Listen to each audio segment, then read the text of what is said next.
The Mass Transit Administration says this intersection has not been a problem one for its drivers. But the people who live around here say this stretch has been a dangerous one for a long time. Cars going much too fast along Belvedere, making it very difficult for motorists at the stop signs to enter west and eastbound traffic. And while we were on the scene, an alleged speeder was also stopped on Chinkapin Parkway. It's a very, very bad place. The cars on both, I should say, Belvedere Avenue and also Chinkapin, the traffic is very heavy. And it's very easy to have an accident because cars come speeding up and down Belvedere Avenue, and it's kind of hard to get out of that corner when you're at the stop sign, too. And there is an actual tree right there at the corner, which also makes it bad as far as vision is concerned.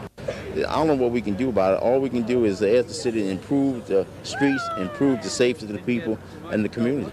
We have to build a long-run cure to this problem. We don't want to do some patchwork and then be told that this should satisfy the problem. We would rather approach it as a long-run thing and do the right thing, and we do have confidence that we will be responded to. Tonight there were still physical remains of the accident, debris from the car, hubcaps, a mirror, the top of the dashboard, and more.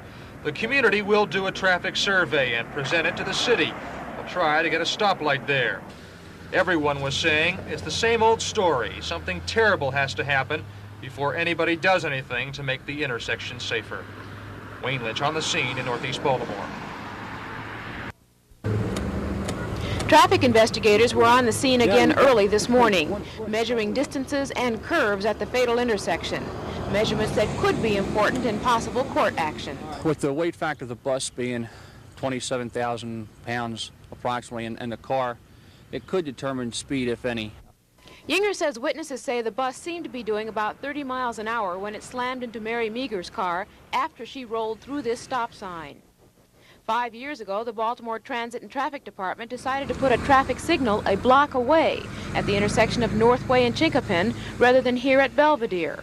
The decision was made after a survey of the two corners. We count the vehicle activity on both streets. We count the pedestrian activity on both streets. We also look into what we call an acceptable gap. An acceptable gap is a gap between traffic on the major street that would allow the cross traffic to move safely. A major factor in putting the light at Northway was the curve of Belvedere, which traffic engineers thought could obstruct the view of drivers. However, they decided to put this extra large stop sign at Chinkapin and Belvedere because of the frequency of what's called inter-angle accidents. That's between vehicles at right angles to one another. The kind of accident that killed Mary Meager and her two children. The city plans to conduct another study of this intersection to see if a traffic light is needed here. Lights cost anywhere from $14,000 to $20,000 depending on their sophistication. And of course, there's only a certain amount of money to go around. But Norbert Nitsch says that when you're talking about saving human lives, that cost should not be a factor. I'm Frances Harden on the scene at Chinkapin and East Belvedere Avenue in Baltimore.